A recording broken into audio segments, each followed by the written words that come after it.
goeie, je bent er weer met de podcast Wrakselje, met het woord en met de vraag. Het wordt tijd dat we een meidje aan de tweede serie die ging over het verboen, zeningen en jaften voor elsenien.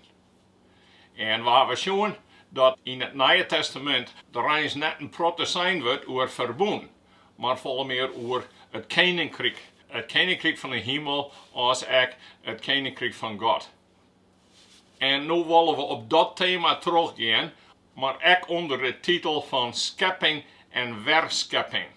Want we hebben eerder al zijn, God had de hemel en de aarde schepen, maar hij had ook weer nieuwe scheppingen maken. En daar gaat het over in dit peteer. Ik heb in de Bijbel 5 wer-Skeppingen gevonden en daar gaan we het nu over hebben. Het is een oorzaak van de eerste schepping en de allerlaatste schepping, werd we lezen in het boek van de Openbaring.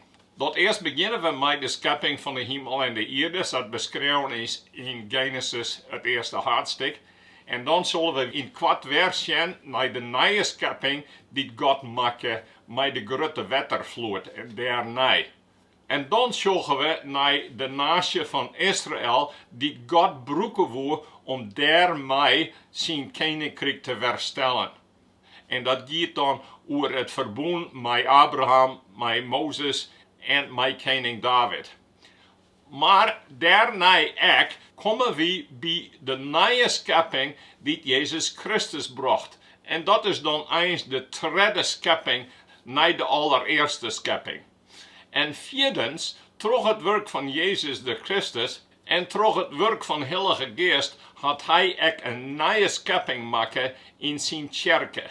In de mensen die bij hem jaren en werd Heilige Geest in libbet, zodat je graag bij en met Jezus libje willen naar zijn regels en naar zijn onderwijs en het onderwijs van zijn apostels. En dan op het eind hebben we het over de nieuwe hemel en de aarde, werd het boek van de Openbaring oorspreekt. Dat eerst maar de schepping van de hemel en de aarde van Genesis. Het is toch het woord dat God hemel en aarde schepen had en alles wat erin is.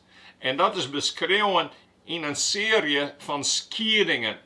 God maakt het scheiding tussen lucht en tjuster, tussen droog land en open water. En ook tussen de soorten van planten en de soorten van beesten die er maken om op een raad te leven en te groeien. En op een eind had er de mens gemaakt.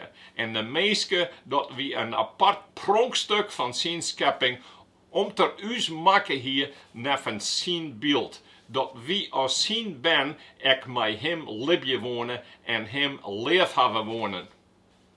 Dat had God dien in 7 dagen, als 6 dagen en 1. Maar nu is het nieuwsgierig om te zien dat het laatste boek van de Bijbel ook zo'n soort openbaring is als het scheppingsverhaal. Want bij het scheppingsverhaal, daar wie geen mensen. Dat is openbaring van God, zodat hij dat verteld had aan de mensen. En zo is het verhaal ook bij ons blijven. En er binnen symbolische woorden en begrippen in dat eerste scheppingsverhaal. Maar dat zullen we ook in het laatste boek van de Bijbel, in de Openbaring, werd het lijken dat er zo'n series van zo'n dingen waren, die dan doelen op het eind van deze vraag en het begin van de eeuwige vraag, de nieuwe hemel en de nieuwe aarde, werd niet ontbreekt en waar alles goed is en heilig, onder het bestuur van de koning van alle koningen. En nadat God alles schepen heeft, dus zei er, het is tegen goed. En hij zegende de mensen en zei tegen Herren, volg je nou de hele vraag, met mijn glorie. Want de mensen die we maken in de glorie en nevens het beeld van God. Maar ja, we weten ook dat na de zondeval dat alles verkeerd ging. En dat de mensen heel tijd verder van God voortrekken in haar denken en in haar dwaan. Dat doet de hele vraag vol weer met vredens en wastens en het maatje van de mensen Toen zei God, ik maak je er een eind aan en ik begin met een nieuw begin. En toen had er de oude watervloeden weer over de aarde hellen en het droege land voortmaken om daar terug weer een nieuwe schepping te beginnen. En dat is dan de eerste Wer-Skepping. En dat soort denken kunnen we ook vinden in Petrus zijn tweede brief, het derde hoofdstuk.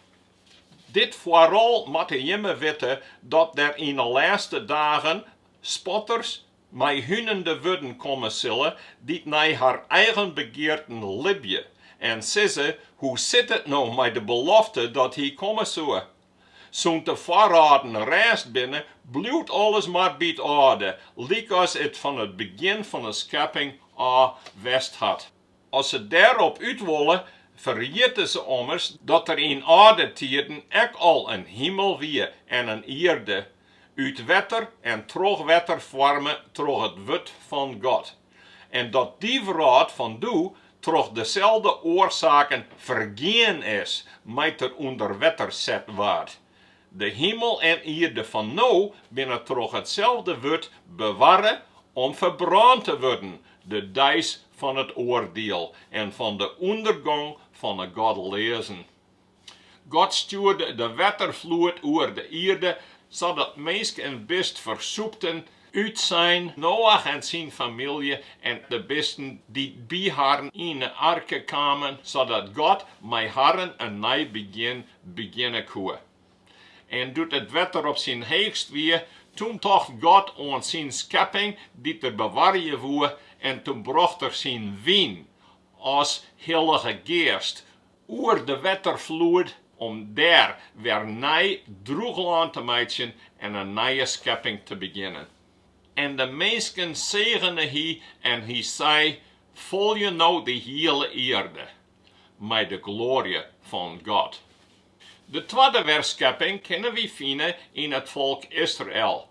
Dat begon vanzelfs met Abraham en toen in Mozes die het volk uitlaat uit Egypte en bracht naar het beloofde land. Ekkel wie het zei dat hij haar daar net inleiden mocht en kon.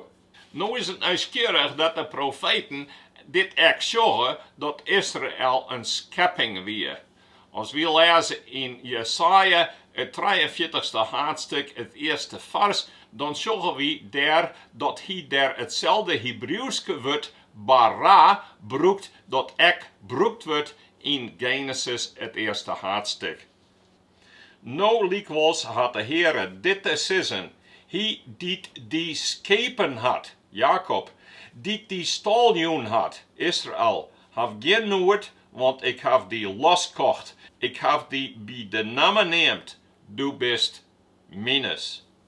En met de schepping van Israël wil God een nieuw begin beginnen voor zijn koninkrijk, voor zijn glorie. En een nieuwe schepping die bestaan moet tot zijn ere en zijn glorie. En dan komen we bij Jezus. Want de ouden die kunnen net in alles met God libben. En die kunnen haar net houden aan het woord van God. En de hele tijd weer voelen ze af van God.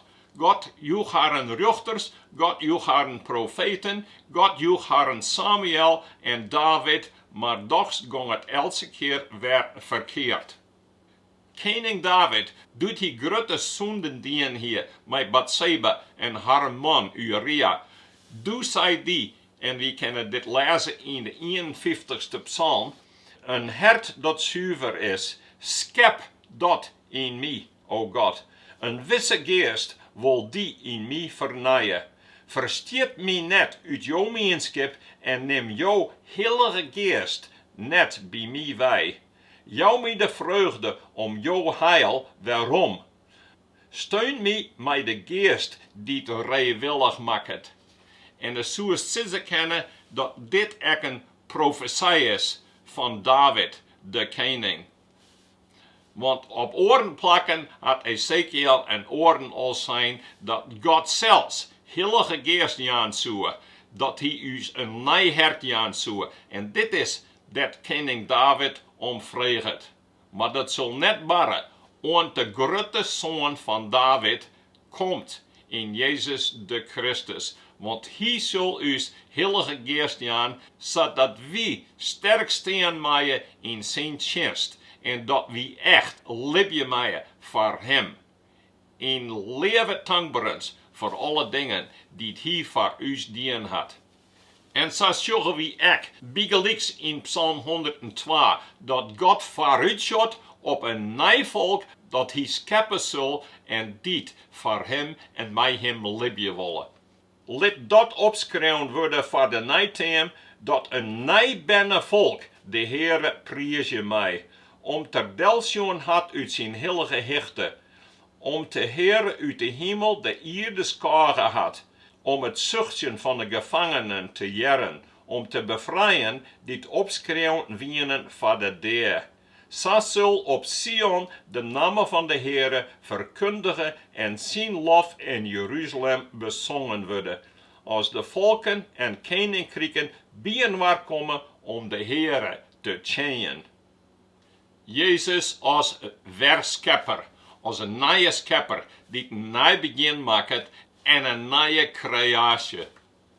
Dat zorgen we in het evangelie zoals het beschreven is door Johannes. Want Johannes begint zijn evangeliebeschrijving met het woord. Want door het woord had God alles geschapen. In het begin wie het woord er. Het woord wie bij God, ja het woord wie God. Hij wie in het begin bij God. Alles is door hem ontstaan. Buiten hem om is niet ontstaan van alles wat bestaat. In hem wie leven. En dat leven wie het licht van de mensen. En dan krijg daarna lezen we dat dit woord aangenomen had en dat het werkend wie in Jezus de Christus. Troch harren die troch hem roepen wienen en bij hem wennen en leven om zijn apostels te wezen en te worden. Maar dan beschrijft Johannes in het tweede hoofdstuk zijn eerste teken. En dat wie bij de bruiloft in Cana. En daar begint het verhaal met de tweede dag gongen ja naar Cana. Werd Jezus uitnodigen weer met zijn volgelingen terug zijn mem Maria die ter vrienden hier. Waarom zei Johannes de tweede dag?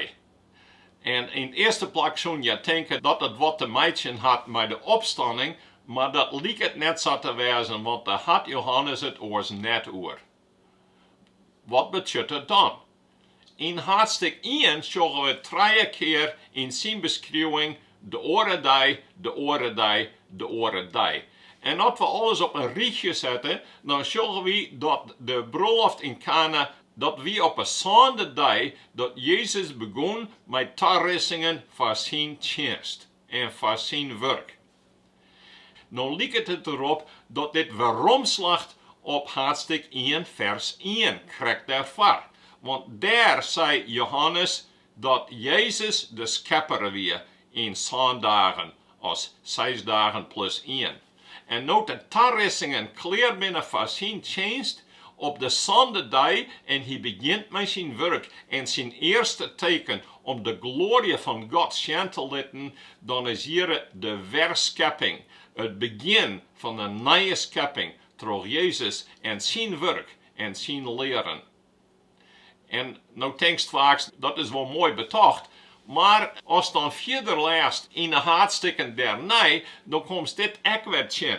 Want het is juist in het 4e hoofdstuk dat Jezus daar bij die Samaritaanse vrouw bij de welle zit. En als hij met haar praat, dan zegt je dat je geen man had. En Jezus zegt, daar hast gelijk in, want daar hast 4 maal je haan en de man des no meer libbest, dat is niet man net. En dan zegt je, oh, ik ken zien dat jou een profeet bent. Maar Jezus komt in haar leven en jouwt haar echte vrede en alles werd haar hart verlet van hier. En zodoende kan zeggen dat Jezus haar zoon de man is. De man die haar echt alles jouwt wat zij van neder is. Maar in hetzelfde hoofdstuk zullen we ook over een regeringsambtenaar die zijn zoon ziek is. En als Jezus dan in absentia, want hij is er net bij, de zoon weer beter maakt, dan zegt Johannes het wie op het zoon de oren. waar hier ek het zande oere, dat God een nieuw begin maakt en de glorie van God schijn laat, ja, een nieuwe schepping maakt. En zo binnen er meer van die dingen. Want als Jezus de man, die altijd blind werd weer, waar het zicht houdt, dan maakt er modder en dat smat er hem op de eigen. En op de zande dag maakt er hem beter en schept er in hem het zicht.